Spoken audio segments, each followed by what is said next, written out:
ആ പേരുമായിട്ട് ഭയങ്കര കണക്ഷൻ ഉണ്ട് സിനിമയ്ക്ക്. പേര് നമ്മൾ വിചാരിക്കുന്ന പോലെ അല്ല സിനിമയായിട്ടുള്ള. പടത്തിൽ സ്വർണ്ണം വില്ലനാണോ?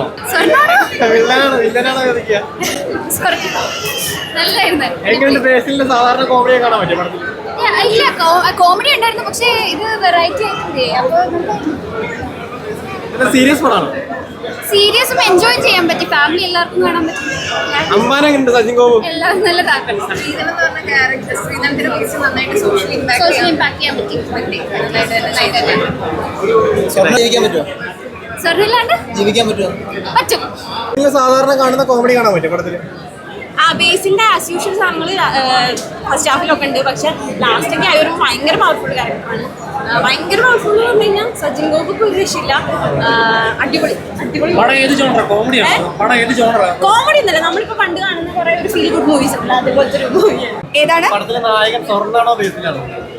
പടത്തിലെ നായകൻ മനുഷ്യനാണല്ലോ, അതുകൊണ്ട് ബേസിലാണ്. പക്ഷേ അതിൻ്റെ ഒരു കാമ്പ് എന്ന് പറയുന്നത് ഇപ്പോഴത്തെ സൊസൈറ്റിയിലും വളരെ റെലവെൻ്റ് ആയിട്ടുള്ള ഒരു വിഷയമാണ് പറഞ്ഞിരിക്കുന്നത്. അത് നമ്മൾ പറയില്ലേ സിനിമയിൽ എന്താ അതിൻ്റെ ഒരു എന്താ നമുക്ക് എടുക്കാനുള്ളതെന്ന് ചോദിക്കില്ലേ, അപ്പോൾ പറയും സിനിമയിൽ അതിൻ്റെ ആവശ്യമില്ല എന്ന് പറയും. പക്ഷെ അങ്ങനെ ഉണ്ടെങ്കിൽ നല്ലത് അല്ലേ? നമ്മൾ പടം കഴിഞ്ഞ് ഇറങ്ങുന്ന സമയത്ത് ഒരു ഒരു ഒരു റീതിങ്കിങ് ഉണ്ടെങ്കിൽ that is good. No so yeah, സാധാരണ ബേസിൽ പടത്തിൽ കാണുന്ന നർമ്മങ്ങളൊക്കെ കാണാൻ പറ്റും പടത്തിൽ? നർമ്മം ഉണ്ടാക്കാൻ വേണ്ടി നർമ്മം ഉണ്ടാക്കുക എന്ന് പറയുന്നതിൻ്റെ ഒരു ബുദ്ധിമുട്ടുണ്ടല്ലോ കഥയിൽ, അത് ഇതിലില്ല. അല്ല, സ്വാഭാവികമായിട്ട് സംഭവിക്കുന്ന ഇപ്പം നിങ്ങൾ രണ്ട് ഫ്രണ്ട്സ് സംസാരിക്കുന്ന സമയത്ത് സ്വാഭാവികമായിട്ട് സംഭവിക്കുന്ന ചില നർമ്മങ്ങൾ ഉണ്ടാവില്ലേ, ആ രീതിയിലുള്ള നർമ്മങ്ങൾ സിറ്റുവേഷണൽ ആയിട്ട് വരുന്നത് ഉറപ്പായിട്ടും. അയ്യോ, ഇത് സർവൈവ് ചെയ്തില്ലെങ്കിൽ പിന്നെ ഏത് പടം സർവൈവ് ചെയ്യുക? Go watch.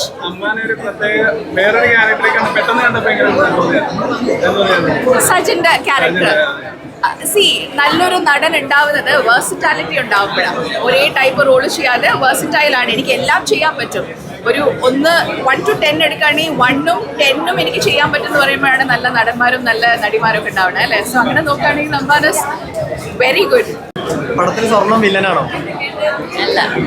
അല്ല, ബേസിലാണോ സ്വർണ്ണാണോ നായകൻ പടത്തില്? കണ്ടു നോക്കുവോ, പറയാലോ. ഇഷ്ടപ്പെട്ടോ പടം? പിന്നെ അടിപൊളിയാണ്, കണ്ടു നോക്കൂ. ഇഷ്ടപ്പെട്ടോ?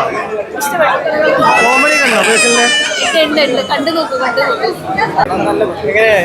എന്ത് പടാ? കോമഡി പടാണോ? അമ്പാൻ എങ്ങനെയുണ്ട്? നമ്മുടെ ആവേശത്തിലെ അമ്പാൻ സജിൻ ഗോപു മീഡിയം കോമഡി പടാണോ? അല്ല, കോമഡി അല്ല, നല്ല സീരിയസ് പടമാണോ? സീരിയസ് അല്ല, എല്ലാം കൂടി മിക്സ്ഡ് ആയിട്ടുള്ള നല്ല പടം എങ്ങനെയുണ്ട്? സ്വർണ്ണം വില്ലനാണോ പടത്തില്? വില്ലനില്ല, കോമഡി കണ്ടോ? കോമഡി നമുക്ക് ചെറിയ നർമ്മം മാത്രമേ ഉള്ളൂ. ബേസിലെ സാധാരണ കോമഡി കാണാൻ പറ്റില്ല? സാധാരണ അത്രയും നർമ്മമാണത്, ചെറു നർമ്മമാണത്. സർവൈവ് ചെയ്യോ തിയേറ്ററിലെ പടം? പടം തിയേറ്ററിൽ സർവൈവ് ചെയ്യും? പിന്നെന്താ, ആൾക്കാരുടെ പെർഫോമൻസിലാണിത് കലക്കിയിട്ടുണ്ട്. എനിക്കത് ബേസിലിന്റെ ഒരു നമ്പർ 1 ആയിട്ട് തന്നെ പറയാം. സ്വർണ്ണമാണ് നായകൻ. ഒരു ഗോൾഡ് ബേസ്ഡ് കഥയാണ്. ഗോൾഡിനെ ചുറ്റിപ്പറ്റിയുള്ള ഒരു നാട്ടുപുറത്ത് നടക്കുന്ന അവിടെ ആ രീതി അറിയാവുന്നവർക്ക് ഏതെങ്കിലും പടം പിടിക്കും കേട്ടോ. കുഴപ്പമില്ല, നല്ല